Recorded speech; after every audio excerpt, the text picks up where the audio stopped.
And here we go. Good evening, everybody, and welcome to Carving It Up Live right here on Facebook, as well as the Carving It Up YouTube channel and the Grid Network YouTube channel. As always, I'm Bryson Carver. Cannot wait for our show tonight. I had a very mixed bag type of weekend. So, there's no Tennessee football. The Steelers didn't play over the weekend. They play tonight, and I'll predict that game at the end of the show, Steelers against the New York Giants. But, the Yankees lose 2 in a row, games 1 and 2 in L.A. We will get to that later in the show.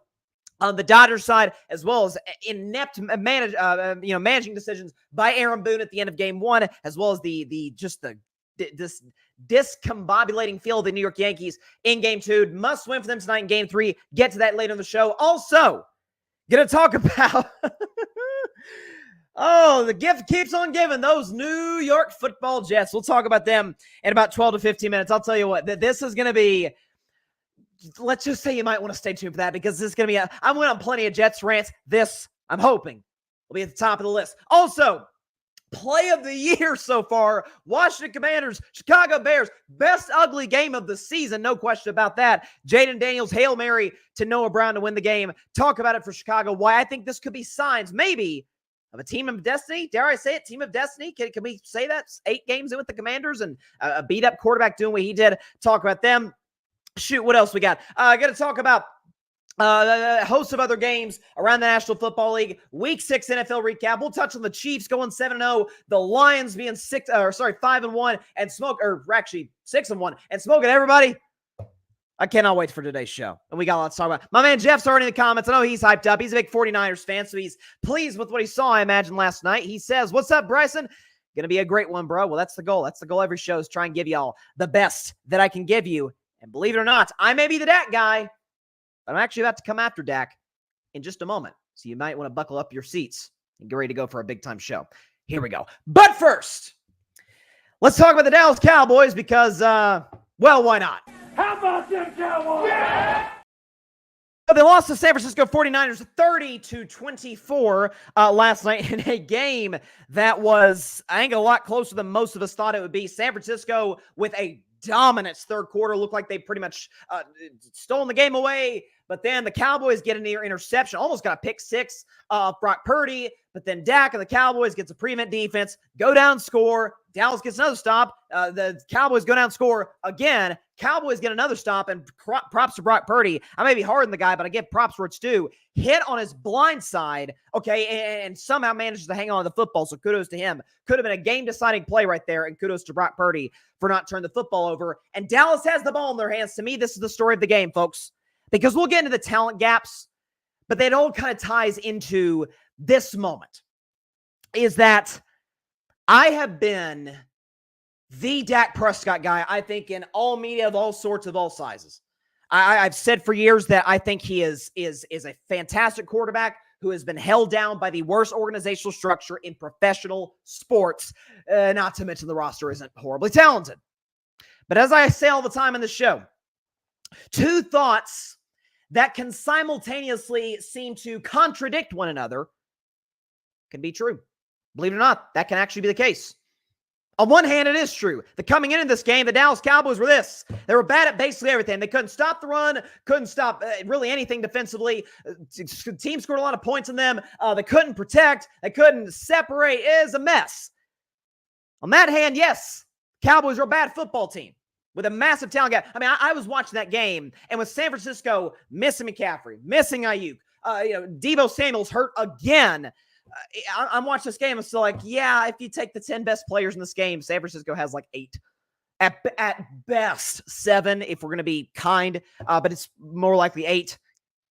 But with that said, I didn't expect Dallas to win that football game last night. The Niners are clearly the better team with clearly the better coach and organizational structure.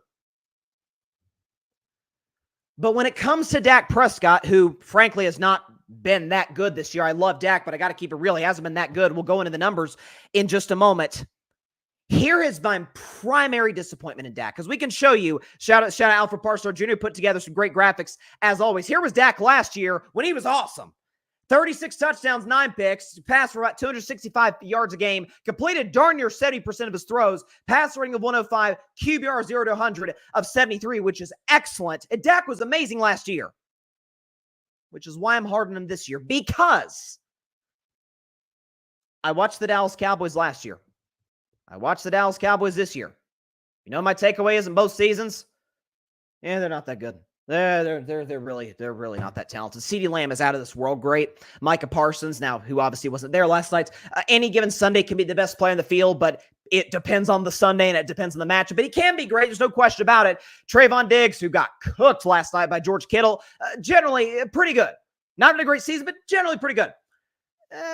Dallas is kind of terrible outside of that. And by the way, the numbers I just showed you back that up. But I didn't think they were that talented last year. How many times I was talking about the show, like, if God forbid, knock on wood, and it didn't happen, and hopefully it doesn't happen this year. I said, if God forbid CeeDee Lamb goes down, they're the Patriots in terms of receiving corps. We'll get to the Patriots and Jets later on the show, but they're objectively not talented. Jalen Tolbert, Jalen Brooks, an old Zeke, an old Dalvin Cook. I like Jake Ferguson. I don't love him. I'd like him better if the Cowboys had 2 to 3 other good receivers on the roster. They're not that talented, but they weren't last year. And Dak, a very credible case could have been made. He could have been league MVP last year. We show you last year's numbers. We can now show you this year's numbers. And folks, they're just not that good. They're just not. I love Dak. I got to be objective. 10 touchdowns, 8 picks. So he's almost 1-for-1 touchdown interception ratio, which is terrible. 263 pass yards per game, completing 63% of his throws. That's not great. Pass rating of 84. That's right at league. That's basically league average. QBR of 47. Also average to below average. Dak Prescott has simply not played good football this year. And I think what is watching that game, it was that last drive when Dallas, for reasons that I'm not sure Cowboys fans, Niners fans, NFL fans can comprehend, it's like, oh my God, Dallas can win this game. They've got the ball under 3 minutes to go at their own 25. They got it all right in front of them. First play of the drive, Dak throws a pick, or looks like he was going to, directly to Fred Warner. Like Chris Collinsworth, who doesn't rip anybody on the air on NBC. And by the way, shout out to Chris Collinsworth. He says immediately, Mike, referring to Mike Tirico, Mike, I don't know what Dak saw on this play. It just throws it right to him. Okay, and for the good force for the Cowboys, got dropped. The next play, it's kind of a flush out. It doesn't work, whatever. Third down. Now I'm saying, oh, there's my man, Randy Dakota Prescott, delivering a dime. I mean, on the money, perfect throw to Kevontae Turpin down the sideline that could not have fit the ball in any better in a very tight window, and Turpin dropped it. And then the fourth down, there was a questionable, was it PI, was it not? At the end of the day, I've always said for years, if you need a call to go your way in order for you to win, you didn't do enough to win. Simple as that. I've always said that. And so I'm not going to be inconsistent here with my guy, Dak Prescott. That was like the ultimate Dak drive where he was like, what are you doing? And then it was, oh my God, he's amazing. Oh, I got dropped. That feels like it kind of summed up the Cowboys. And the bad news for Dallas is moving forward, are there teams that have as difficult a schedule as this bad roster has moving forward? At Atlanta, now I actually like Dallas in that spot. I think Dallas may actually win that game. But at Atlanta, home for Philly. Now Dak's owned the Eagles, so we'll see. But Philly's playing good football. Houston at home, yikes. At the Commanders, yeesh. Giants at home, whatever. Bengals, who could be desperate at that point in the season. Carolina, whatever. Buccaneers, who knows? Baker could throw a party on them in Jerry World. At Philly, home for Washington. That is a brutal stretch of games moving forward. And this is, again, a Cowboys team. And this was my take on Dallas. And this is why I'm hard on Dak today, folks. As much as I love him, as much as I've defended him over the years, and will continue to, because I think he's in a franchise that is not built to help, be it Dak or anybody, quarterbacks succeed. It's just not. Distractions, poor coaching, poor rosters, distracting, all of it. My takeaway and the reason I took the Cowboys to win the NFC East this year, despite me saying, yeah, they're clearly not a contender. We've seen contenders win divisions plenty of times. Was this simple? Well, they weren't that talented last year, and Dak Prescott and CeeDee Lamb put on a show, led into 12-5, and Dak, credible case could have been made that he should have been league MVP. And this year he's been an average quarterback, in some cases below average. And so, I mean, I got called the way I see. I love Dak. I don't think the folks that are trying to make it as if last night individually or even the season is some sort of referendum on the player, I think are being disingenuous. And I think it goes directly against the facts in the sense that 2022, the roster was more talented certainly than it is now. It wasn't great. And Dak was got some bad luck interceptions, let's be honest, on some tips, on some crazy stuff. But Dak wins against the Vikings, against Philadelphia, I mean, good against good teams in 2022. Last year, shocked the world with how he played with poor roster construction. And this year, he hasn't done it. It's that simple. Coach is the same. Number one receiver is the same. No talent at receiver. Now, the running game is worse than it was a year ago, but was Tony Pollard exactly lighting the world on fire in 2023? I don't think so. I didn't think his loss was that big for Dallas, and I still kind of hold to that because I'm not sure Tony Pollard, you see what he's doing in Tennessee? Nothing. So, I mean, Brock Purdy, who, by the way, props to Brock Purdy, who was amazing last night with his legs. Brock Purdy, do we have the stats here? Again, 260 yards passing, passer of 114, QBR of 0 to 175. I was most impressed with anything with Brock Purdy. 8 carries for 56 yards, right? Being able to move it in the pocket, outside the pocket, out the middle, to the left, to the right. Brock Purdy, the quarterback. This is not Lamar Jackson. This is not Josh Allen. Brock Purdy had as many rushing yards, exactly as many rushing yards as the Dallas Cowboys as a team. So, listen, it's nothing. The only thing that shocked me, and by the way, if you're a Cowboys fan, maybe this makes you feel a little optimistic, is, God, even injured, they're way better than us, and we had a shot. I mean, last year, the Niners destroyed Dallas. What was it, 42-10 or something? So you could come out of this optimistic if you're a Dallas fan. Feel free to do so. But if not for some garbage time, I shouldn't say garbage time because the Cowboys had a chance to win that game. I should say this. With 2 touchdowns against a prevent defense, Dak has exactly a 1-to-1 touchdown interception ratio, 8-8. Roster was bad last year, and Dak was unbelievable. Roster's bad this year, and he hasn't been. That's simple. Love Dak, but if I'm going to hold certain guys to a standard, if I'm going to criticize some guys in this spot, got to criticize Dak. As for San Francisco, listen, Kyle Shanahan's unbelievable. I'm convinced. Literally every running back works with Kyle Shanahan, and that's not a shot at Jordan Mason, who, by the way, got hurt in this game. Hopefully will be back sooner rather than later. Christian McCaffrey, who Adam Schefter said is going to be coming back in a couple of weeks, or at least he hopes to. But this kid, Isaac Guerrero, who was great last night, 14 carries for 85 and a touchdown, 6.1 yards per. Nothing against the talent of these guys, but we saw, was it Elijah Mitchell? Or Mitchell, Elijah, not Elijah. I think it was Elijah Mitchell. I know the kid's name is Mitchell, war number 25 for the Niners. A few years ago, was very successful in this offense. Like, Kyle makes literally every running back work. And I've said, listen, it is a system that is tailor-made for anybody that's playing that position. His run concepts are insane. So kudos to Niners getting the job done. They're 4-4 going into the bye week. Get healthy. Hopefully Deebo Samuel can address whatever he needs to address physically. But they got at Tampa Bay, who's beat up.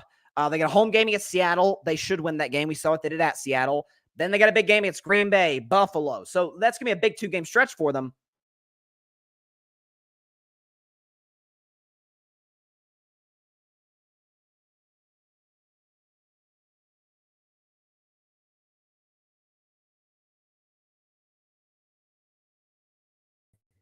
There we go. Apologize for that, folks. We lost connection there for a second. Anyways, back to what I was saying, though. For San Francisco, before I got cut out there, this is a team I think is going to be fine moving forward. It's why, even despite being 3-4, lose the Chiefs, I'm not selling stock on the Niners. I still think it's an uber-talented roster, even when hurt. And by the way, in a division that is right there for the taking. I mean, the Cardinals won yesterday, the Niners did, Seattle lost, and the Rams, now they got their guys back, are all of a sudden pretty good again. That NFC West can be a mad dash to the finish the rest of the season, and the Niners, it feels like it's going to be Niners-Rams kind of in that collision course to the finish line, but we'll see what happens. But San Francisco, kudos to them. That was a good win for them. See what Niners fan Jeff has to say. Jeff, hell yeah, Bryson, and Brock is such a good runner. It's just another thing to add to his game. He's doing everything right now. As the great Spags said, I don't see a weakness in his game, defensive coordinator for the Kansas City Chiefs. Yeah, I mean, listen, he's That's the thing I've said about Purdy. Like, people think I hate Brock. I've always said I'm a middle of the road guy in Brock. I'm a moderate on Brock Purdy. Okay, I'm not on the right. I'm not on the left. Is that when people are like, oh, he's Jimmy G? I'm like, Jimmy could not move like this. By the way, I've always said the Niners used to win games in spite of Garoppolo. They've won games, plenty of games, because of Purdy.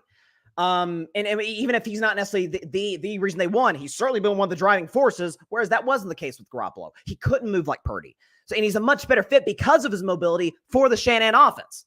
Whereas Jimmy G always felt like a weird fit. The fact that they got to a Super Bowl and an additional NFC Championship game, that's all Kyle Shanahan. So, I've always said it about Purdy. From the jump, I'm like, this kid can move well. So, and I think you saw it on full display. I thought he was more impressive with his legs than with his arm. He was pretty darn good with his arm. So kudos to Purdy and to the 49ers. They're fine. They're in good position. Oh, man. Man, oh, man, oh, man. Let's, before we transition to that team in New York, my man Patrick Brown, shout out to Patrick, is in the comments. He's a Cowboys fan. I've said it many times. I'm at peace with this team beyond 2025. No stressing, screaming, or yelling. I'll burn an instance in perfect harmony. And that seems like that's what I get from Cowboys fans everywhere. It's like, what's the point? Literally, what's the point? So, it's funny with the New York Jets. We were lectured by the national media, by fans, by, heck, the quarterback of the team himself, that despite the fact that the Jets have not made the playoffs since I was in first grade, despite the fact that they have an old, shaky offensive line, despite the fact that at the time they had a coach whose win-loss record was abysmal, and chief of most importance, they had an old quarterback who hadn't been good in 3 years, off an Achilles surgery, whose most recent 300-yard game came less recently than Tom Brady's last 400-yard passing game. No, for the audience. Tom Brady retired 2 years ago. Just to know. Also, really, in essence, folks, what the Jets asked us to do is to basically turn our brains off and ignore everything that we had previously accepted as common knowledge when it comes to building a successful football team. Hey, doesn't matter that the coach has a terrible losing record. Doesn't matter that the roster, it's not that great. It doesn't matter that they don't have a history of winning. It doesn't matter that their quarterback is old, hurt, and not good anymore. For some reasons and because of those factors. But you know what? I'll give them credit. Because after 3 games, they're 2-1. They had won 2 games in a row. And Aaron Rodgers, being the smug individual that he is, he goes to the media and says, after winning back-to-back games over, let me check my notes over here just a second. Will Levis and Jacoby Brissett, after winning against those 2 quarterbacks, Aaron Rodgers goes to the media and says, and I quote, the Jets' next step is to expect to dominate. To expect to dominate. Well, since that moment, the Jets would go on to lose 10-9 to the Denver Broncos, and by the way, it's an 8.5-point favorite, and Aaron Rodgers goes to the media immediately after the game and says, hey, come on, guys. What do you expect us to do in a monsoon here in New Jersey? We can't control what do you want us to do? You know what? I'll give Aaron that. It's fair. It's not going to rain like that every game. Yeah, maybe it's you're not used to playing in the rain. Although, as my co-host on the Triple Option, shout out to Addison Asher on the Triple Option every Monday and Friday morning on 89.5 The Edge. Asher goes on to say, he told me this on the radio show today, Aaron Rodgers, yeah, he's definitely not used to playing in bad weather at all, Green Bay, Wisconsin. But you know what? Let's give Aaron the benefit of the doubt. Maybe it was the rain. So let's go to dry London. Let's go across the pond. It's dry. It's not raining at all. It's going to be fine. Wait a second. Shoot. He just threw 3 interceptions, including a pick 6 in a game that they lost by 6 to the Minnesota Vikings. And Aaron Rodgers the next day, just out of the blue, just so happens, total coincidence, to have a phone conversation with the owner of the Jets, Woody Johnson. And out of nowhere, the next morning, Robert Saleh's not the coach anymore. Total coincidence. I mean, and Aaron Rodgers, told us. And by the way, Aaron is a man that we can trust. Obviously, he's never been a guy to mislead us in any way. That how could I? I mean, people think I have so much power in the organization. I mean, come on. You really think I got Robert Saleh fired? Like, are you crazy? Fair enough, Aaron. You've proven yourself to be a trustworthy source over the years. No question about that. But you know what? Either way, maybe the coach was the problem. We got a home game, Monday Night Football, in front of the whole country, divisional game against the Bills. We win, we're in first place, and we're at home. Shoot. They lost that game. They just lost that game. Of course, Aaron would go straight to the media. And we got a lecture on was it the red line or something like that? Aaron was talking about how Mike Williams wouldn't stay loyal to that, or whatever the case may be. Mike Williams ran a bad route, and he proceeded to rip Mike Williams a new one. A receiver. Oh, wait a second. I just thought about this. Just maybe receiver. Seems like there's a guy who Aaron Rodgers is BFFs with, Devontae Adams. He's a great receiver.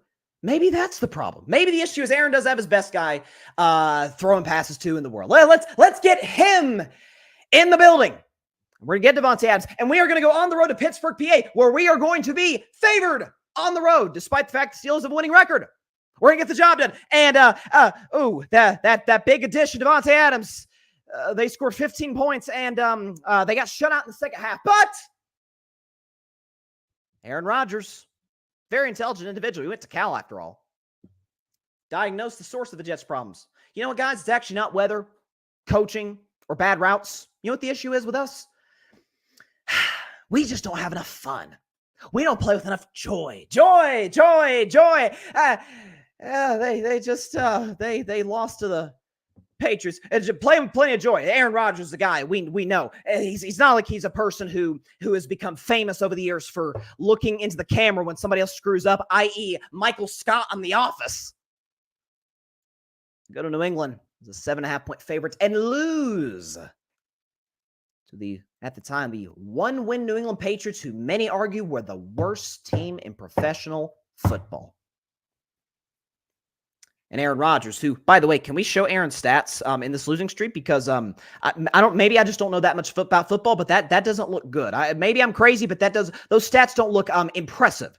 Aaron Rodgers this season, or at least in the losing streak, 7 touchdowns, 6 interceptions, 254 pass yards per game, not even completing 60% of his throws, pass rating of 77, and the team is scoring 16 points, are the New York Jets. And by the way, Aaron has diagnosed the real problem, or at least elaborated on what the issue is and how they can solve the problems of the New York Jets despite losing 5 games in a row. Aaron, what did you have to say yesterday? Well, there's a moment of darkness for this team. Is that how you see it, and how do you get out of it? I mean, you just stay in the darkness as well. Yeah, I've been in the darkness. You got to go in there, make peace with it. Offensively, our goal has just got to be score 30. Doesn't matter what the other two sides are doing. We have trust in our defense and teams, but if we're not scoring 30, we're underachieving this offense. If we're not scoring 30, the problem with that is, Aaron, you guys haven't scored 25 this season. You're the only team in the NFL that can say that. Here's what I know. I have been on this earth for 21 years. If there's one thing that I've learned, I've been happy, been sad. I've had great support in my life beyond my family, who's the best, of course. And I've lost such people. I've been high and I've been low. I've seen everything. Well, not everything. I've seen a lot in 21 years on this earth. But if there's one thing that has remained true since I entered this earth on June 28th, 2003, here's what I know. If all else fails, if the world goes to hell, the Jets will always be the Jets. Doesn't matter. You can come out with excuse after excuse after excuse. Doesn't matter. The Jets going to be the Jets, and Aaron Rodgers going to be Aaron Rodgers. There's no, I said this last week, there's no human being playing that position, in the most important position in sports, quarterback, in the National Football League, that I would less rather want to have leading my organization, leading the locker room in times of crisis, and it's that guy. This side of Jay Cutler, the worst leader I've ever seen in the history of that position in the National Football League. It's always everybody else's fault. It's the weather's fault. Then it's the coach's fault. Then it's the receiver's fault. Then it's the vibe's fault. And now it's we got to come out of the darkness. Dude, you're not good. The team's not good. And you're not good enough to lead them out of this. And by the way, as a little dainty, little cherry on top, the Jets play 3 days from now. They play the Houston Texans, who are currently the 2 seed, excuse me, the 2 seed in the AFC. The Jets are favored to win that game.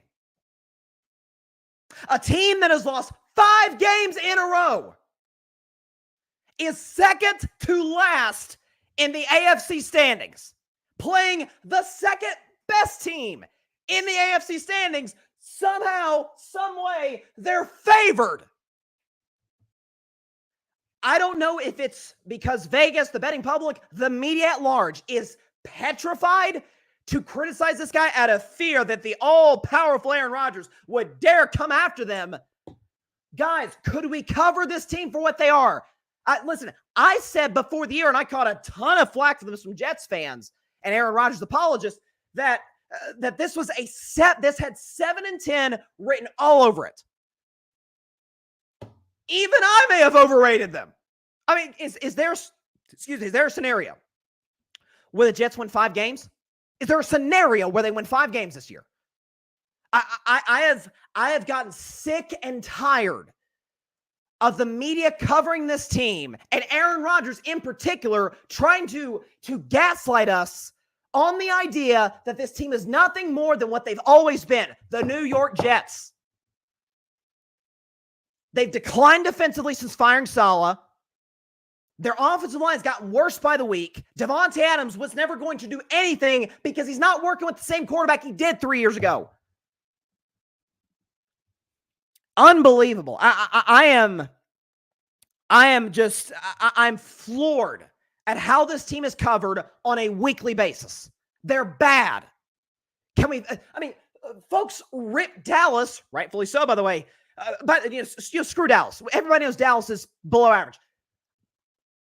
I hear more criticism, honest to God, toward the Kansas City Chiefs, the back-to-back champs, who are 7-0, who have not lost since Christmas Day last year. I hear them get more criticism than this clown show in New Jersey, who has the same record as the Raiders, the Jaguars, and after tonight, the Giants. I'm telling you, this is that they are favored against the Texans makes me want to pull my hair out. Listen, Houston's not perfect, but gosh darn, they're miles better than this clown show. What universe should a 6-2 team be a dog to a 2-16 on a 5-game losing streak? Remarkable. Absolutely insane to me. What a clown show here in New York. Clown show. Golly. Aaron Rodgers still throws a pretty ball. That's all he can do. He'll throw a pretty ball when he's 75 years old. And it doesn't take away from Aaron's all-time legend. But what it does is when his skills have declined, his leadership has almost gotten worse. You pin a guy in a corner, you see what comes out. And that's the Aaron Rodgers that has come out as a leader over the last 5 games. Insane. Jeff says, get him, Bryson. The Jets will stay a joke. Getting Rodgers was a terrible move from the start. The Jets did this themselves. Also, though Aaron Rodgers would come and save them, but in reality, he's holding them back. There are guys in that offense with serious potential. Breece Hall, he's holding him back with his ego, and the OC wanted because he's his buddy. Nathaniel Hackett, 100%, who got demoted, by the way, because he's terrible. Patrick Brown, New York that's good, Patrick. The New York Paper Planes. That's Patrick's good at coming up with stuff on the fly. This is why you'll need to check out his articles on the Grid Network's website. The New York Paper Planes, a colossal failure.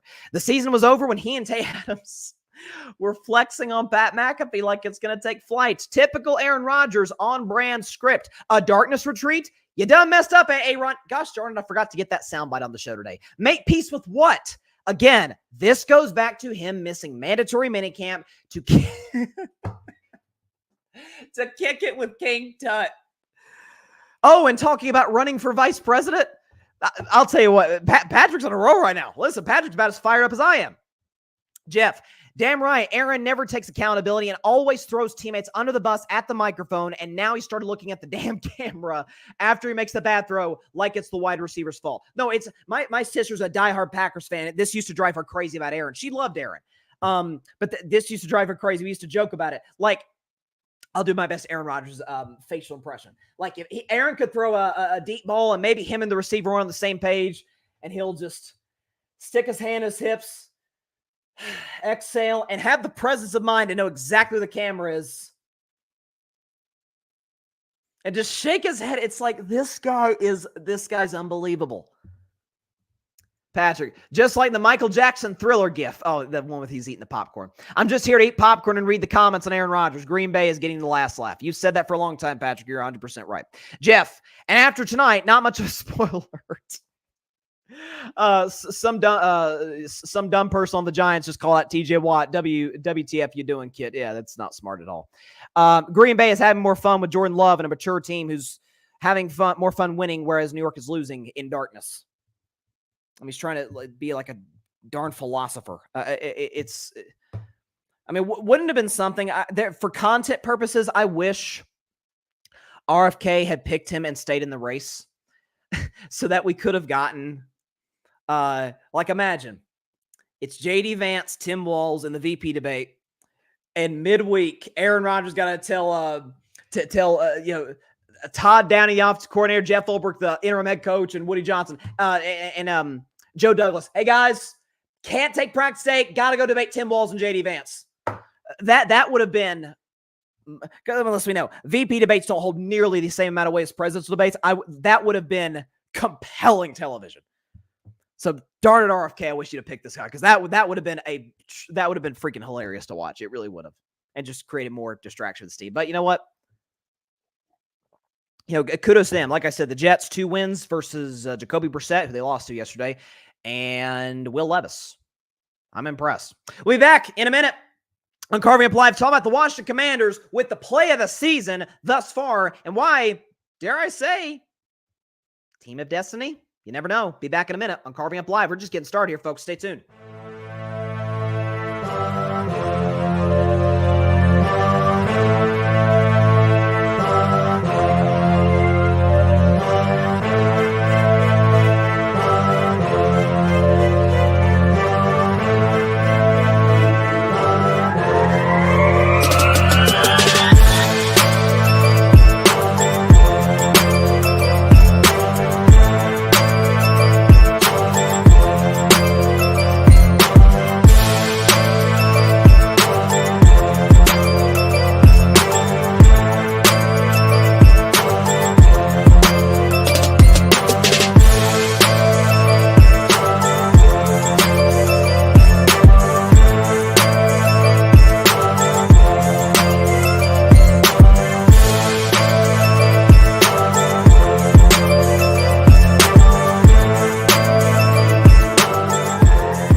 Welcome back to Carving Up Live. Before we get into, actually, this is kind of a perfect segue into our next segment, talking about the Commanders and Jaden Daniels play of the year, and we'll obviously show it to you. We'll probably get copyrighted. Who cares? I did want to say this, and I should have brought this up in the Aaron Rodgers segment, but it does segue us beautifully into talking about Washington. I did want to show that we actually, I do this segment. I talk about how Aaron Rodgers hasn't thrown for 300 yards since week 14 of the 2021 season. Why don't we go back over that list? This is what we're going to do moving forward on Carving Up Live. Until Aaron Rodgers throws for 300 yards, and I don't see that happening anytime soon, unless he just gets it in garbage time or something of the game they're getting blown out in. We're going to show the list Show the quarterback's faces who thrown for 300 more recently than Aaron, because, or anytime at least, there's a newbie, a new guy who's thrown for 300 yards more recently than Aaron, and it happened to be the guy we're about to talk about. But let's go over the list. Do we have the, excuse me, wrong button there. Do we have the video of the guys? Okay, Andy Dalton's done it more recently. So has Bailey Zappi, who I'm not even sure is on a roster. Baker Mayfield's done it. There's Brock Purdy, who won last night. Bryce Young, who, yikes. CJ Stroud's thrown for 300 yards more recently than Aaron Rodgers. So has Caleb Williams and Carson Wentz. Backing up Patrick Mahomes. Dak Prescott, of course, has done it. Daniel Jones has done it more recently than Aaron. Davis Mills, a backup. Derek Carr, who's hurt. Desmond Ridder, who's probably the worst one on this list. Gardner Minshew, Geno Smith, Jacoby Brissett has done it more recently than Aaron. You got Jake Browning, Joe Burrow's quarterback. They need to get some wins soon. Jalen Hurts, Jameis Winston, shout out to him yesterday. Jared Goff's done it. Jarrett Stidham's done it. Jimmy Garoppolo has done it more recently than Aaron Rodgers. So has Joe Burrow. So is Joe Flacco. Who else we got on this list? We got Jordan Love. We got Josh Allen, some of the best in the game right now. Josh Johnson, infamous for the Brock Purdy injury game. Justin Fields, Justin Herbert, Kenny freaking Pickett's done it more recently than Aaron. So is Kirk Cousins. So is Kyler Murray. Lamar Jackson's done it more recently than Aaron Rodgers, throwing for 300 yards. Matt Daddy Jones has done it. Matt Ryan, who's been retired for 2 years. Matt Stafford's done it. Mike White has done it. I'm not even sure if Mike White's on a team. Nick Mullins, PJ Walker, of course, Patrick Mahomes, Russell Wilson, and Russ we trust tonight, baby. Ryan Tannehill's not employed today. Sam Darnold, that's Sam Howell. Teddy Bridgewater retired. Tom Brady, who is retired. Who else we have on this list, folks? We got Trevor Lawrence, who's playing good football as of late. Tua, shout out to him. Tyrod Taylor, Aaron's backup's thrown it more recently. So has Will Levis, and so has Aaron's understudy last year, Zach Wilson, and so has Jaden Daniels. He has thrown, as well as those other guys, for 300 yards more recently than one.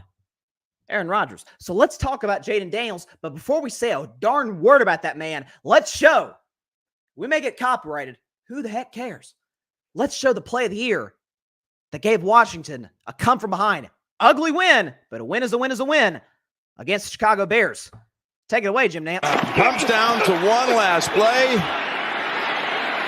and it's going to be getting longer by the second. You're all the way back at the 30-yard line. Now you can step into it. Here comes the Hail Mary with the game on the line, and the ball's caught! Caught! It's a miracle! It's Noah Brown! Oh my goodness! This town is going crazy. Listen, I almost fell to the floor when I saw it, just out of pure shock. And listen, I took the Bears because I didn't think Jaden Daniels was going to play. The Vegas line stayed at Bears -3 the entire week. So I'm like, okay, because Jaden Daniels, for those didn't know, cracked his ribs early on last week against Carolina. It's like, gosh darn, man, this just robbed us of Caleb versus Jaden. And even if Jaden did play, which he did, and kudos to him for putting together a valiant effort and outplaying Caleb, there's no question about that. It was far from a pretty game. 18-15 was your final score for Washington. We'll touch on Chicago afterwards, but for Washington, so they're 6-2. They're one of the best offenses of football. All of a sudden, now you can throw it out last week against Carolina, which you should. That Carolina's the worst team in football, but they give up the defense that has not been good through the course of the season. All of a sudden, 3 points given up last week. Well, it's Carolina. It's okay, whatever. Carolina doesn't score a whole lot of points. But then 15 to a Chicago Bears offense off of a bye week against a Caleb Williams who had been lighting the world on fire the last 3 games. Pass rating of 100, last 3 games prior to this one. So Washington's defense appears to have gotten better. Now, I will say this. The Bears' lack of offensive production to me was twofold in the sense that, A, Caleb missed some deep balls. Like, Caleb has got to get a more consistent deep ball with guys like DJ Moore, guys like Keenan Allen and company. But also, too, Caleb was running for his freaking life. Now, some of that is a credit to the Commanders' defensive line for getting to them. But I think Jonathan Allen's hurt. Like, I mean, they're dealing with some serious injuries in that defensive line, and they still got to Caleb. Some of that is the Bears' O-line just plain isn't that good. It's just not. But with that said, for Washington, and I said coming into the season, Washington was my Denver equivalent in the NFC. Like I said, Denver, I said, folks, you're not going to believe me. This is an 8-win team that could vie for a playoff spot potentially and then come up short in week 17, week 18. But Bo Nix, who I wasn't crazy about, but I am crazy about Bo Nix if he's with Sean Payton, if he has that organizational structure, a great coach, great offensive coach. All of a sudden, the Broncos are playing really good football right now. Commanders are A, playing better football, and B, and I have Washington also as an 8-win team. Have you seen their schedule moving forward? Now, they play the Giants. They're going to mollywop the Giants. Their next 3 games are tough. Pittsburgh, Philly, Dallas. Dallas isn't as hard as those other 2. But after that, Titans, Saints, Eagles, okay. Falcons, that's at home. And Dallas. The NFC North winner is going to get the 1 seed. I think it's going to be Detroit. Listen, I think Detroit's going to go to the Super Bowl this year. That team can absolutely be the 2. I'm not saying that the Commanders are going to the NFC title game. I'm not ready to go that far yet. But there's certain, this has a very baseball feel to it. What have I said for years about Major League Baseball? Major League Baseball playoffs, and we'll get into Dodgers Yankees in a few minutes, is pitching and it's vibes. The pitching's got to be exquisite and the vibes got to be good. Like if you go in the playoffs and there's like a disconnect, you ain't going nowhere. You're just not. I mean, the Texas Rangers a couple of years ago or last year kind of accepts that rule. They didn't play that well going into the playoffs, but then they got hot and ended up winning it all. That normally doesn't happen. It feels like that's kind of the case with this year's Commanders in the sense that you've got, first and foremost for Washington, the dark cloud hanging over that stadium, hanging over Landover, Maryland, named Dan Snyder is gone. And getting him out of there, the worst owner in pro sports, get him out of there. That was the first big thing they did. Now you got Josh Harris, you got Magic Johnson, you got a great ownership group who's really turned this thing around and hired some smart people. Good GM. They hired Dan Quinn, which is a hire I liked, who brings in Cliff Kingsbury, which is another hire I liked at OC. And you take a quarterback who wins the Heisman Trophy last year, we know can run. Jane Daniels' movement that goes without saying. But the kid has a rocket for an arm, is deadly accurate. And if you look at this NFC East, folks, let me put it to you this way. The Giants are a mess. I don't see the Giants. I love Dable. I think Dable's probably going to end up being scapegoated as well as Daniel Jones, who should be because Daniel Jones isn't that good. Dable's going to get a job somewhere else because he's a great coach. But the Giants have a ways to go. They're not coming anywhere close to vying for that division for some time. Philly, I don't trust the coaching staff, but I think they'll upgrade next year, so we'll see. Dallas is just on a downward slide right now. Could this be a Washington Commanders division 3 of the next 5 years? I think it absolutely. Now, you do have to factor in they're playing a last place schedule because they were the second worst team in football last year record-wise. So you do have to factor that in. But I'm watching again, they scored 18 points. But A, the Bears have a good defense. And B, Jaden Daniels has cracked ribs, okay? Like he's beat up out there. I'm seeing them torch great defenses. I'm seeing this kid look comfortable. By the way, and I talked to my man Parnell. Shout out to my man Parnell St. Prue. Please go subscribe to the Sports PSP podcast. He was beside himself after the game yesterday, just with excitement. But this is why I had Parnell on the show. After they beat the Bengals, and that was kind of Jaden Daniels' first big coming out moment on that Monday Night Football game in Cincinnati. And he was like, "Yeah, but the offensive line isn't good." And my thing was, okay, but you've got a quarterback that mobile that can really make up for some of those things. And so Jaden Daniels can make up for the deficiencies in the O-line. Terry McLaurin's freaking special. I've always loved Terry McLaurin. Quarterbacks, at least their skill set, haven't always loved him over the years in Washington. Special player, special kid. Listen, Team of Destiny vibes with Washington. I'm just going to say that. And they're talented too. They're really talented offensively in terms of skill position groups. And Jaden Daniels makes it all happen. As of right now, he's grabbed a stranglehold on the offensive rookie of the race when Caleb Williams was fastly closing that gap. Yesterday certainly didn't help his case. As for Caleb Williams, listen, he missed deep balls, but he was also running for his life. And I thought the Bears, the second to last offensive drive on the goal line, handing the ball off to your backup center, like, what are you doing? DeAndre Swift is running up and down the field on Washington. And on the goal line, you give it to a backup interior offensive line. What are you doing? The fact that last play of the game, you got the kid, was it Stevenson, whatever his name was, number 29. The video's gone viral where he's taunting the Washington fans and then comes over to the play late on the Hail Mary and is the guy that ends up batting the ball up in the air right into the grasp of Noah Brown. Apparently, from what I've read, it was his job to box out Noah Brown. So there's not a good clearly it's not a good connectivity with Eberflus, with the players. I don't think Eberflus is a bad coach. I think he's a great defensive coach, but it's very much a Robert Saleh type of feel where they're just not going to get to a certain level with this guy coach. They're just not. So brutal loss for Chicago, and it's like that.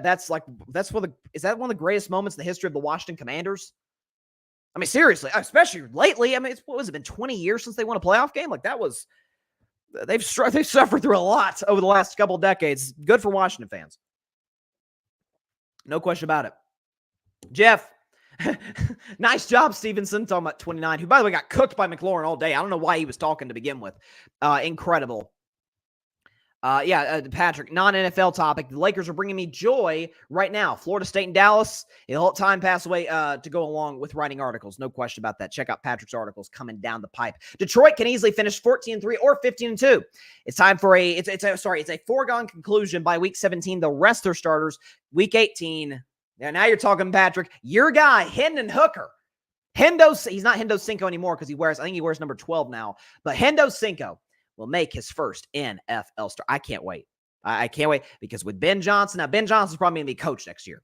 So that's going to hurt Detroit. But I'd like to see him in that system with those guys, at least with some of the backups for a game. Patrick, Bears cornerback taunting the Commanders fans. That was pretty much game over before the Hail Mary. I mean, it is. And what do they always tell you? What does every coach in the history of football tell you?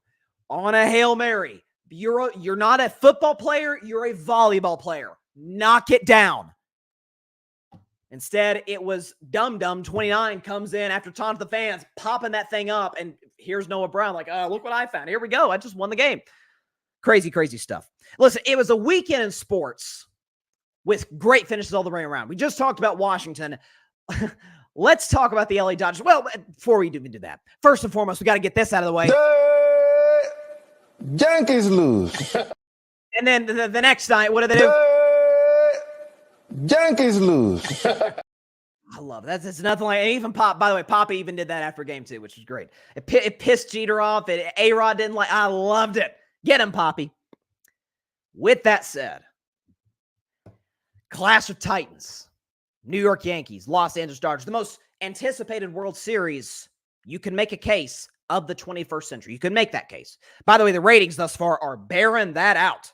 Nobody watched the World Series at all last year. This year, I think it topped out game 2 at like 16 million people. For context, the World Series in 2023 topped out at like 5 million people. So it's over triple the audience for good reason.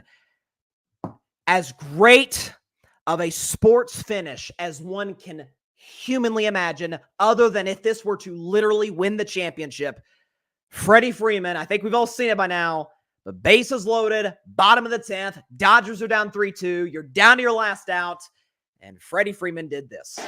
Cortez delivers. Freeman hits the ball to right field.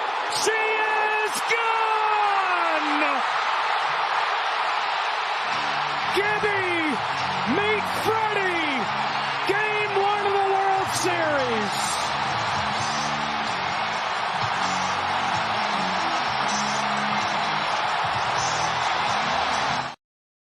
Unbelievable. I mean, that is, by the way, great call by Joe Davis. The parallels and he and Joe Davis of Fox, who, by the way, is the Dodgers regular season baseball announcer. He said, Gibby, meet Freddie, obviously referring to Kirk Gibson in one of the all-time World Series moments, 1988.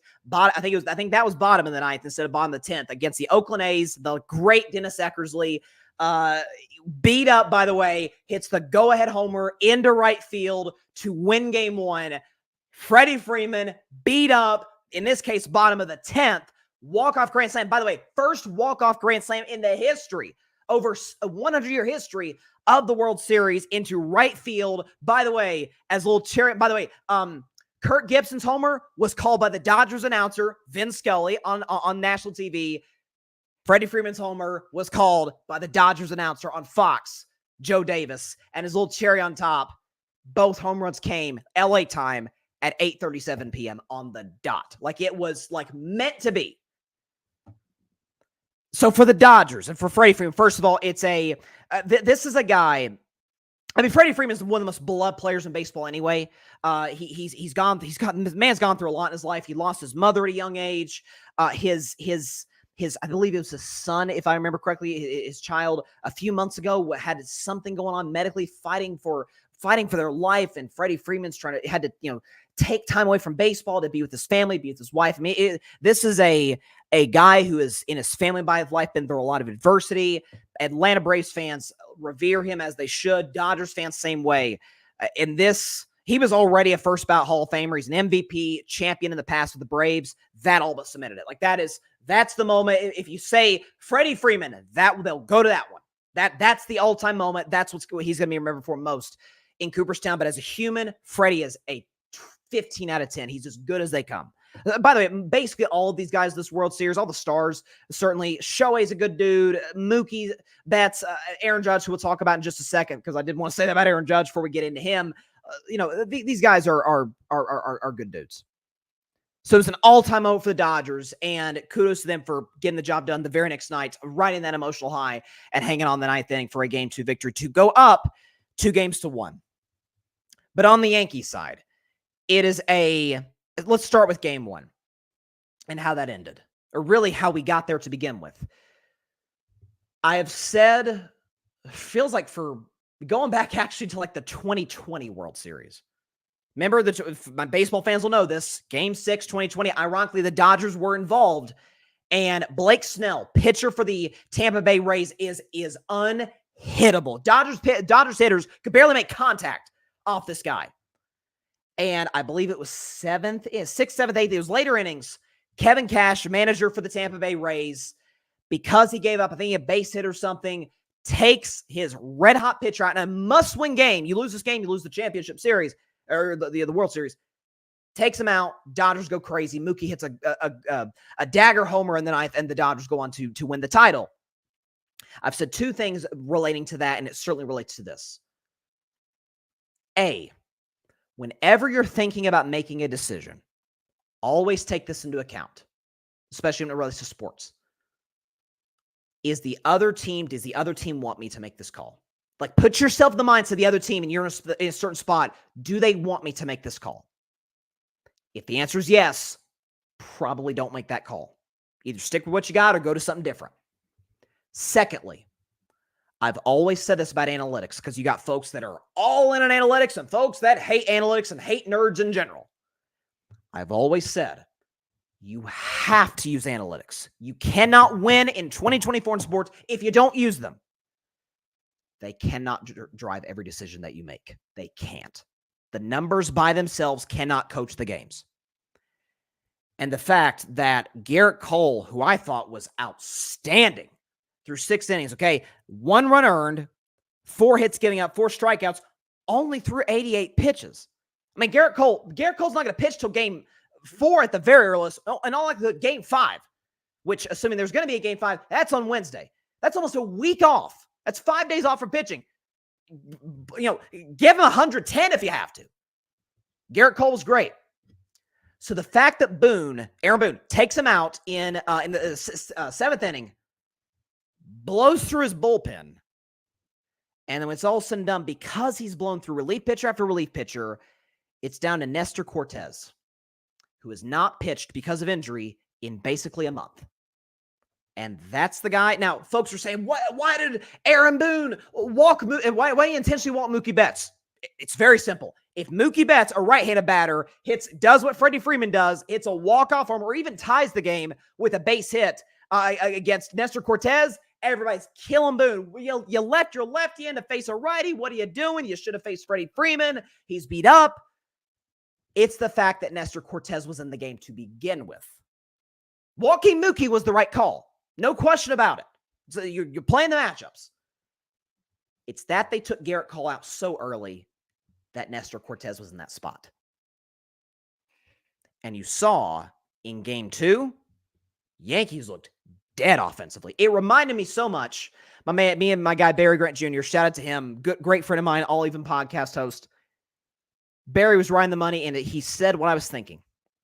It was so similar to the 2018 NBA Finals. Remember this? Everybody, when LeBron has 51, the Cavs are gigantic underdogs to the greatest team ever assembled, the Warriors with Kevin Durant, and the Cavs are on the doorstep of a win, and then J.R. Smith makes the bonehead mistake of bonehead mistakes. They lose that game, and then I remember in Game 2, the Cavs just looked out of, I mean, LeBron had good numbers, but there was never, as a Warriors fan, there was never a point in that game, even when we got kind of close, that I thought we were going to lose. I'm like, oh, we got this. Like, Cleveland's not in it mentally. That's what it felt like watching the Yankees in game 2. Up until, gosh, the 7th, 8th, it was late innings. They had one hit, and that was a Juan Soto home run early in the game. Speaking of Juan Soto, only Yankee who's shown up, and that's a problem because Aaron Judge is still suiting up for the New York Yankees last time I checked. So Aaron Judge, I said this, Mike Guido, Bi-Coastal Baseball host, and by the way, big-time Yankees fan, was on the show right as the postseason was starting earlier this month. And I told him, I said, I feel like I'm the only guy, because everybody's talking about Shohei's first big postseason. There's a lot of pressure on Shohei. And there's no question. Shohei has more than lived up to it. I said, there should be pressure on Shohei. There should be just as much pressure, if not more, on Aaron Judge. He's been in the playoffs before. He's danced this dance in the past. He's going to be a 2-time American League MVP. He's the best power hitter in baseball. The second best player in the game to Shohei. Name the postseason moment from Aaron Judge. Coming into those playoffs. Yankees are in the World Series. First time in Judge's career. First time in 15 years for the franchise. Can't name the big Judge moment. And that's because Alfred put together this great graphic. We'll go and show it up. Shout out to Alfred, who's a big baseball fan. This is Aaron Judge by round in the playoffs. One night in the ALDS, he bats 192, 6 homers, 10 RBIs in, by the way, 26 games, but he wins 61% of the time. Pretty good. ALCS, batting average, basically the same. 192, 193, tomato. Same amount of homers, 6-6 in ALCS in his career. 5 more RBIs in less games, by the way, than the ALDS. Wins 39% of his games in the American League Championship Series. And in the World Series, 2 games in, he's batting 111. Folks, Aaron Judge, the American League MVP, 1 hit in the World Series so far. Of course, 0 homers, 0 RBIs, and has yet to win a World Series game. Is that we have got to, and I think we've seen it today in the national media. I'll give them credit. We have got to start shifting the conversation when it comes to this player. He's great. No question about it. He's great. It's James Harden-esque. It's starting. Now, the difference is James Harden would just straight up quit in playoff games. In big playoff games, James Harden would just say, the hell with it. I'm out of here. That's not Aaron Judge. But he looks nervous. I don't like Aaron Judge 6'7", 280. I mean, he's a big strapping athlete. He looks shaky, nervous. He doesn't have the same stature as he has in the regular season when the games don't matter as much. And he's getting punched. I mean, Yamamoto just put him in the freaking blender last night. Saturday night in game 2. Listen, I obviously hate the Yankees passionately as a Red Sox fan. Hate them. But there's a small part of me that's rooting for them tonight. And I think the Yankees are going to win tonight. I think, listen, Walker Buehler's in for the Dodgers. He's kind of been a little all over the place, in large part due to lack of rhythm. He's suffered injuries the last few years. Yankees got to win this game. You're at home. You fall down 3-0. Sorry, you're not the 0-4 Red Sox. You're not coming back from 3-0 in a best-of-7 series. There's a tiny part of me that wants the Yankees to win just for the sake of baseball, because this was billed as the World Series of World Series, rightfully so, and the ratings bear it out. People are locked into this series. This can't go 4 games and be done. This can't go from Friday to Tuesday and that's it. So, tiny part. Now, I do think the Yankees are going to win. There's a teensy, and I mean teensy part of me that's hoping that the New York Yankees win this baseball game. I'll just say that. But with that said, back in a minute to do Week 8 NFL recap and predict tonight's matchup between the New York Football Giants and my beloved Pittsburgh Steelers. Be back in a minute on Carving Up Live.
Welcome back to Carving Up Live. Man, it's been a lively show. We got all kinds of activity in the comment section, all kinds of stuff going on in the world of sports.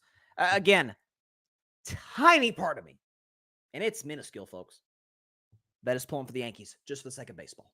At least I said Dodgers is 6. A part of me is just rooting for my prediction to be on the money. I had Mookie Betts as MVP. Thus far, it looks like Freddie Freeman by a mile right now. By the way, who hit another? I forgot to mention, Freddie Freeman hit another home run in Game 2 in basically the same spot. Listen, it's a real thing, and my co-hosts get on me about this on a triple option on the radio on Mondays and Fridays. Vibes are a real thing in sports, and especially in Major League Baseball. With all those things said, let's do our Week 8 NFL recap. We already talked about Jets, Patriots. Jets are clown show. This one shocked me. I'm not even gonna lie to you, folks. Eagles, Bengals. Not only did I think Cincinnati win, this was one of my, if I were a betting man games, I had Bengals -3. I felt great about it. The Eagles aren't a good defense. I still don't trust them long term. That was, I mean, listen, that was like watching a car accident in slow motion, in the sense that now that Philly's got their guys back, and again, I am going to maintain this. I still don't trust Sirianni. I still don't trust Kellen Moore, and I still don't trust the Eagles' defensive coaching staff led by Vic Fangio. But that was something. You go to Cincinnati. Now, by the way, maybe some of this is Cincinnati just flat out isn't as good as we thought. I mean, I said after they beat the Giants on Sunday Night Football 2 weeks ago, I said Cincinnati's probably going to go on a little bit of a run here because they got Cleveland, who they beat. They got Philadelphia, who I thought they beat. Then they got Vegas, and then a gigantic game against the Ravens, who, under Lamar Jackson, basically owned them. We're going to have to recalibrate a bit how we feel about, I don't want to say how we feel about Joe Burrow in the sense of, like, Joe Burrow's obviously an elite quarterback. Anybody who argues otherwise is out of their minds. Zach Taylor's got, like, this, it's not working anymore. The Bengals have gone backwards every single season. They go to the Super Bowl in 21, AFC title game in 22. Burrow gets hurt. They miss the playoffs by like a game in 23.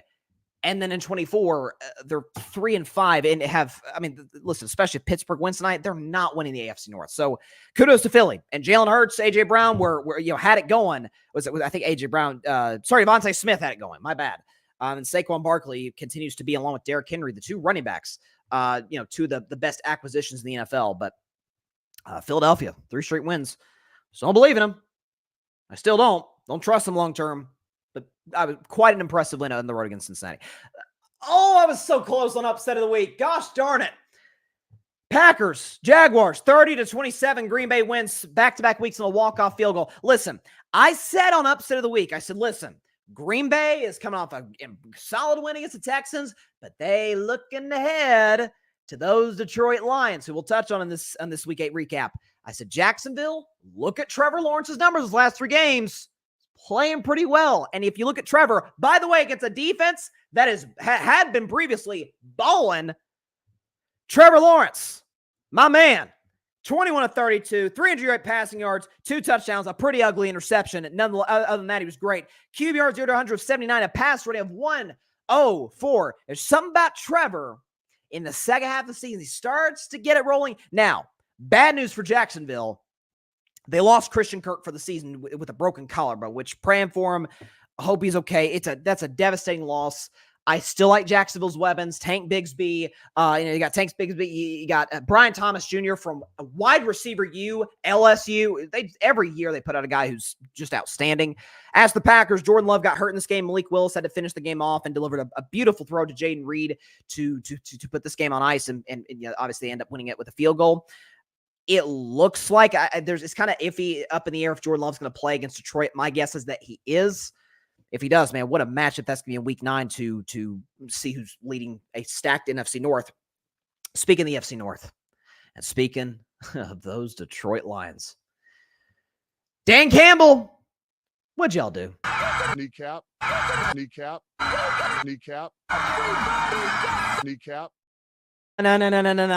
No.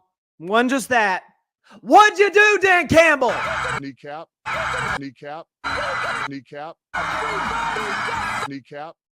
Putting kneecaps to, I don't know what. 52-14 now. The Lions were the biggest favorite in the NFL that we've seen this season. I had them covering the 11-point spread. That thing went up to 12.5 last time I saw before kickoff. And Tennessee is terrible. We know that. The Detroit Lions, ladies and gentlemen, boys and girls, scored 52 points in a game in which Jared Goff threw for 85 yards. That's what happened. Khalif Raymond had a long punt return for a touchdown. David Montgomery threw a touchdown. Jared Goff threw 3 of them. Jahmyr Gibbs had a touchdown and 127 yards rushing. The defense in Detroit is all of a sudden quite good. Even without Aiden Hutchinson, for reasons I can't quite explain it. Listen, I've said it from the jump. It's the reason I've had Kansas City 1, Detroit 2 from the jump all season long. Even when Detroit lost to Tampa Bay, I kept them at number 2 because I believe in them long term. I'm not saying it's like they're going to waltz to the Super Bowl. This is the obvious favorite to win the NFC. As long as they lost Aiden Hutchinson, which is devastating, long as everybody else stays healthy, who's beating this team? Honestly, now, I'm not saying they're unbeatable, but you saw Green Bay. And part of the reason I picked Jacksonville upset them, and I came close, that Jacksonville did at least cover the +4. But Green Bay, it's human nature. It's Jacksonville. We'll take care of business. You almost lose looking ahead to Detroit. Detroit at home, it could have easily. We're sleeping in our own beds tonight. It's a home game. It's at 1 o'clock. Like, we're not really. Those are the games where upsets happen.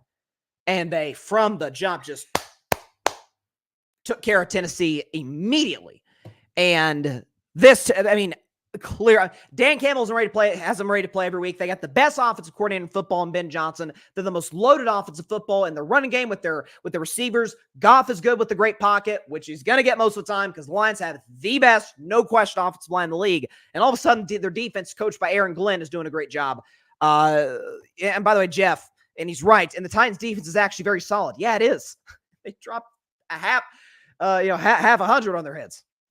Patrick, Coach Kneecap and the Lions are fun to watch. There's not a single game they haven't disappointed so far. Yeah, even in the game that they lost to Tampa, could have easily won that. Like, they just couldn't cash it in the red zone.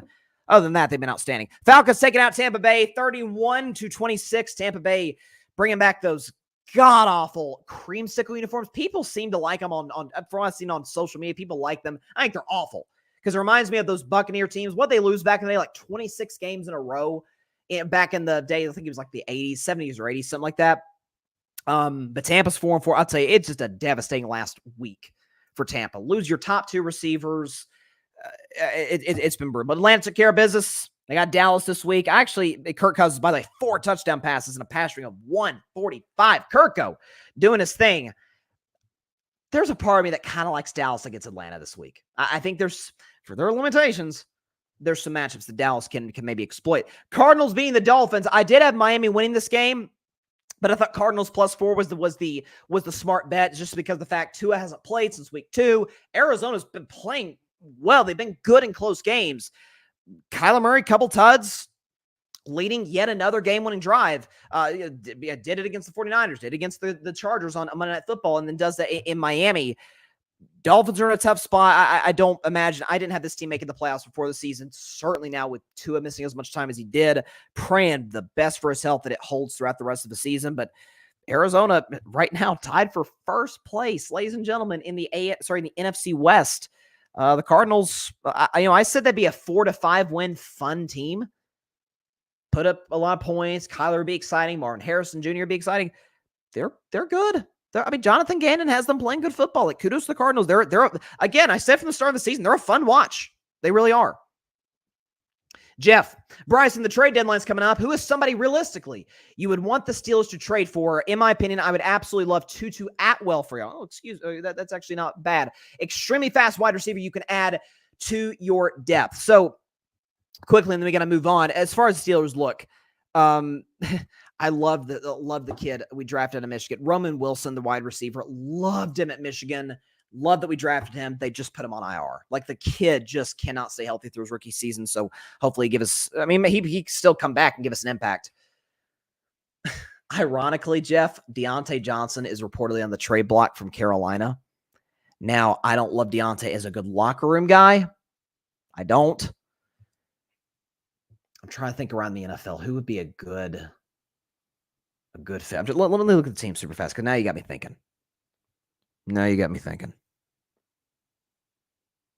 What teams could sell? The Saints could sell.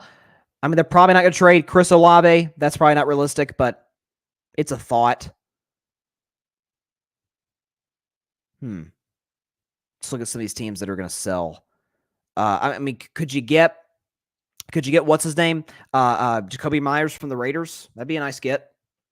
I'd be cool with that. I mean, Jacoby is not a good number one receiver, but he wouldn't be obviously that. And Jeff says you might need a burner. Jacoby Myers really isn't a burner, but Atwell's not a bad. I mean, listen, Atwell can fly, so that's not a bad. I mean, you talk about burners. Guy we're playing tonight who doesn't get snaps for some reason. Jalen Hyatt wouldn't have to give up much for him. I'm just saying. Anyways, moving on. Browns beating the Ravens, 29-24. So listen, I thought Browns plus 8.5 was I thought the clear bets. They upgraded quarterback going from Deshaun to Jameis Winston. Jameis, by the way, 3 touchdowns, a QBR of 84 and a pass rating of 115, leading the game when he drive. Jameis is just fun to watch, man. Good locker room guy. Listen, my concerns with this Ravens team on the defensive side continues. Lamar's still playing great. Derrick Henry.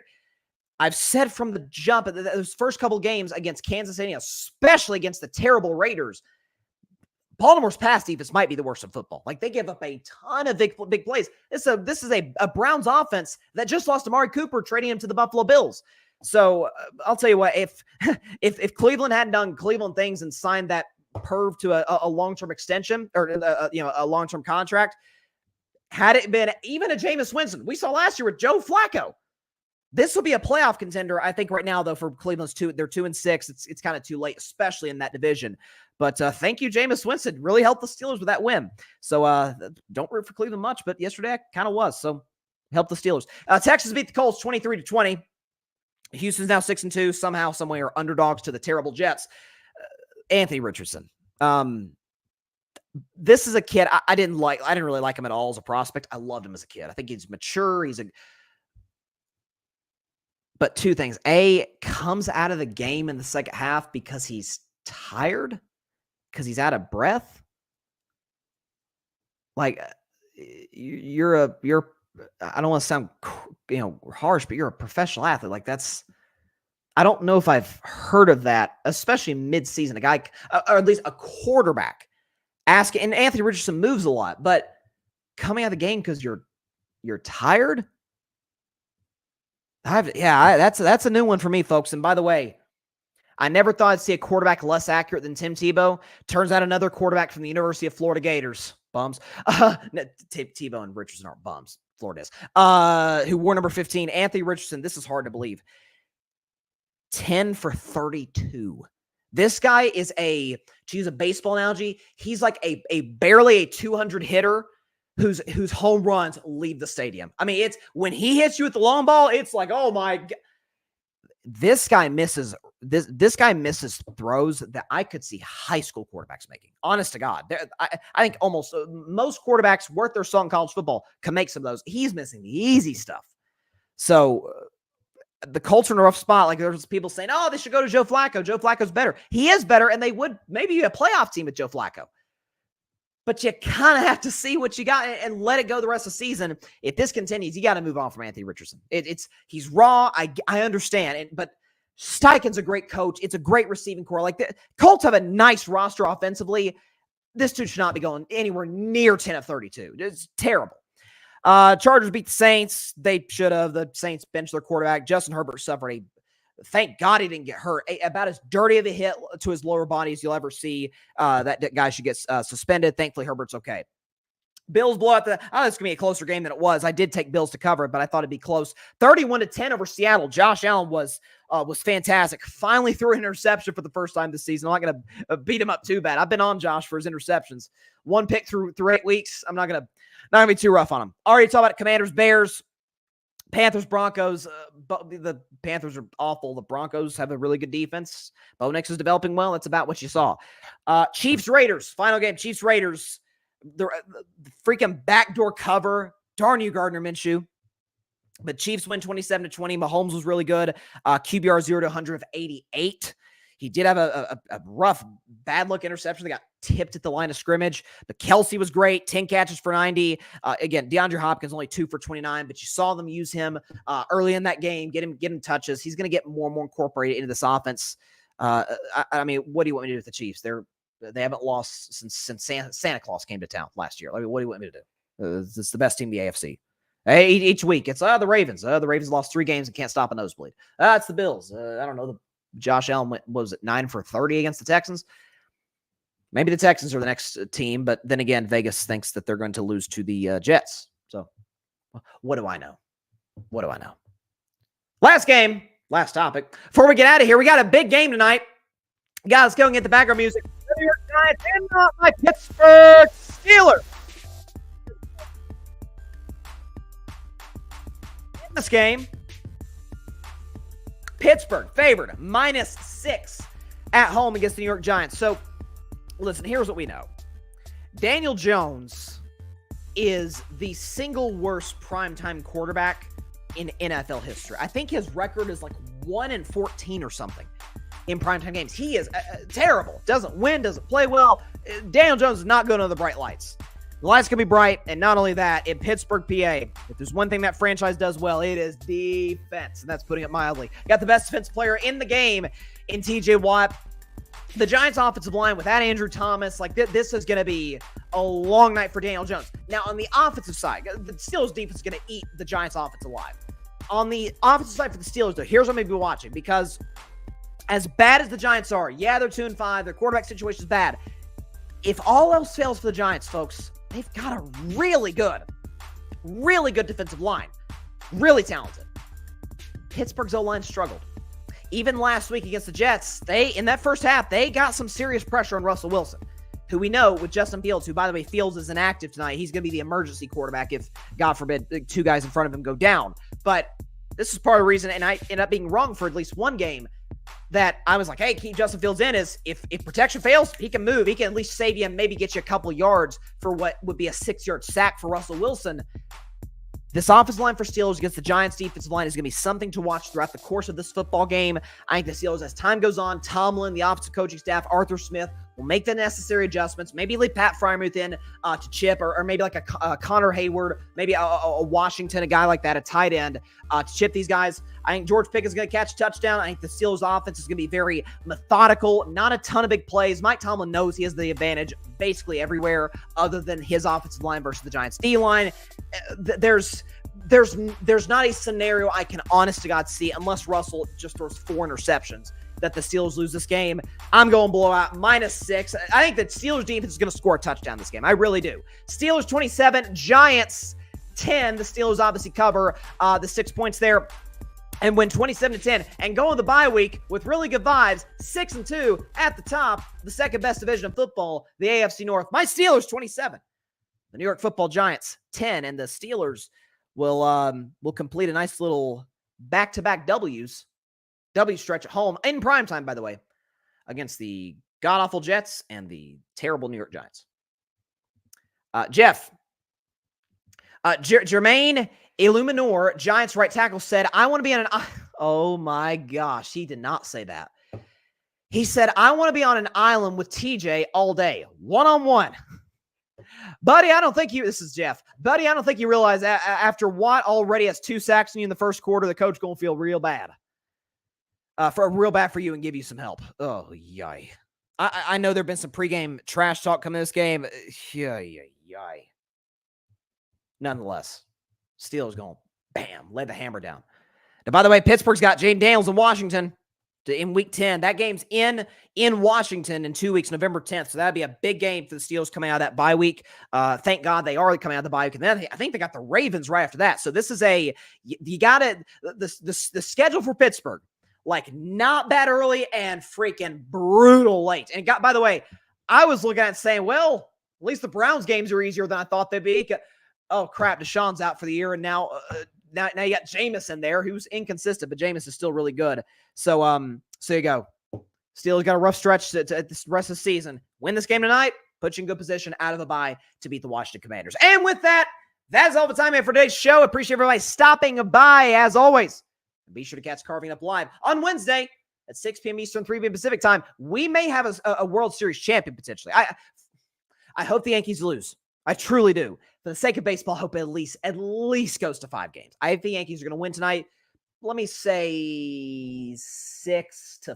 6-4 Yankees tonight in Game 3. But tomorrow night, 6 Eastern, 3 Pacific time, right here on Facebook, as well as the Carving It Up YouTube channel and the Grid Network YouTube channel. Of course, be sure to like, share, comment, and please take 2 seconds out of your day. Hit that big red subscribe button down there, and it helps the channel grow exponentially. Please tell your friends about the show, your family about the show, everybody you know. Please tell everybody you know about Carving Up Live, except for your sleeping cat, especially your cat that is just, I'll tell you, kneeling. He goes through these moods where he just has a lot to say. He's got a lot to say. I love that little guy. Also, just as importantly, be sure to go subscribe to the Grid Network. That is GRYD, the Grid Podcast Network, right here on YouTube, as well as any and everywhere that you get your favorite podcasts, via Apple Podcasts, Spotify, iHeartRadio, any and everywhere that you get your favorite podcast. The 8 o'clock spot is back tomorrow night at 8 p.m. Eastern, 5 p.m. Pacific time on the Grid's YouTube channel, the best sports game show in town. Subscribe to the Grid, and subscribe, please do, to Carving Up Live, and tell your friends about it as well. We will see you guys on Wednesday. My gosh, we have so much to talk about. World Series, Bryce's best 10, Carving Up the Context, Steelers, Giants, all kinds of stuff. Maybe some NBA stuff. Who knows? Cannot wait. We'll see you then. Please be sure to stay safe out there. Please be sure to take care of your physical as well as your mental health. And please, please, please be sure to go contact your local state representatives and senators to demand change for gun violence in America. Because it doesn't matter where you lean, right, left, center.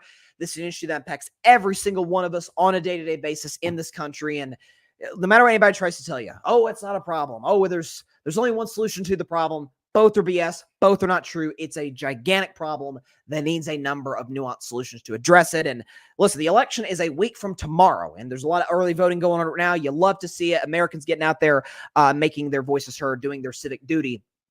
Please keep in mind when you go into those polls, any of the candidates on that ballot that shows from the presidential candidate on down the ballot, anybody that shows a lack of no sense of urgency to addressing this, vote them out or vote against them, because we've got to solve this as soon as possible and protect the people in this beautiful nation. All right. Fun show today. Had a blast with everybody in the comment section. So much to talk about. Cannot wait to clip it up and put it on social media and be back better than ever on Carving Up Live on Wednesday at 6 Eastern, 3 Pacific time. We'll see you then. Please stay safe out there. God bless y'all.